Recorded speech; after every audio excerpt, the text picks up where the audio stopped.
இன்னைக்கு நம்முடைய ஜீவியத்தில் நாம் ஆண்டவருடைய சகாயத்தை எதிர்பார்க்கிறோம் என்று சொன்னால் இந்த பகல் வேளையில் ஒரு காரியத்தை கருத்தாய் நாம் சிந்தித்துக் கொள்ள வேண்டும். ஸ்தோத்திரம். ஆண்டவர் இந்த உலகத்திலே ஸ்தோத்திரம் நமக்கு குடும்பத்தை தந்திருக்கிறார், நமக்கு நல்ல சபையை தந்திருக்கிறார், நமக்கு இனஜன பந்தங்களை, அருமையான தேசத்தை, கிராமங்களை, பட்டணங்களை கர்த்தர் நமக்கு தந்திருக்கிறார். ஹல்லேலூயா, கர்த்தருடைய நாமம் மகிமைப்படுவதாக. பாருங்க ஸ்தோத்திரம், ஆண்டவர் எனக்கு சகாயம் செய்ய வேண்டும் என்று பிரியப்படுகிற ஒரு தேவனுடைய பிள்ளையுடைய வாழ்க்கையிலே ஸ்தோத்திரம் எப்பொழுதுமே ஒரு காரியம் கருத்தாய் இருக்க வேண்டும்.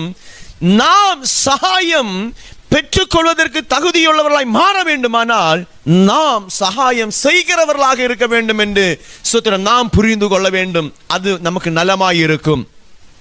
பாருங்க வசனம் ஆண்டவர் சொல்லும் பொழுது ஸ்தோத்திரம் மலைமேல் பிரசங்கத்தில் ஏசப்பா தம்முடைய சீஷர்களுக்கு, கூடி வந்த ஜனங்களுக்கு பிரசங்கம் பண்ணும் பொழுது ஆண்டவர் சொன்ன வார்த்தை, ஒரு சகோதரன் உன் வஸ்திரத்தை எடுத்துக்கொள்ள பிரியப்பட்டா அவனுக்கு உன்னுடைய அங்கி என்ன செய்ய, அவனுக்கு கொடுத்து விடு. அதுதான் ஆண்டவருடைய உபதேசம். ஸ்தோத்திரம், ஹல்லேலூயா.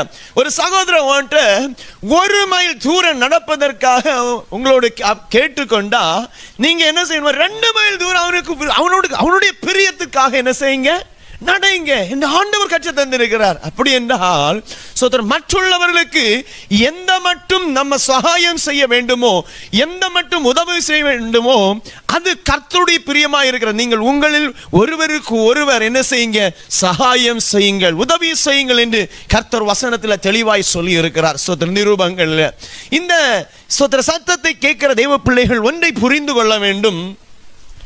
ஆண்டவருடைய சகாயத்தை நாம் பெற்றுக்கொள்வதற்கு நாம் பிரியமாய் இருக்கிறோம் என்று சொன்னால் முதலாவதாக நம்முடைய குடும்பத்தில், நம்முடைய இனஜன பந்தங்களுக்குள்ளாக, நம்முடைய சபைகளுக்குள்ளாக நாம் ஒருவர் என்ன செய்ய வேண்டும். ஸ்தோத்திரம், ஹல்லேலூயா, கர்த்தர் நல்லவர். சகாயிக்கிறவர்களாக இருக்க வேண்டும், ஒருவருக்கொருவர் சகாயம் செய்கிறவர்களாக இருக்க வேண்டும்.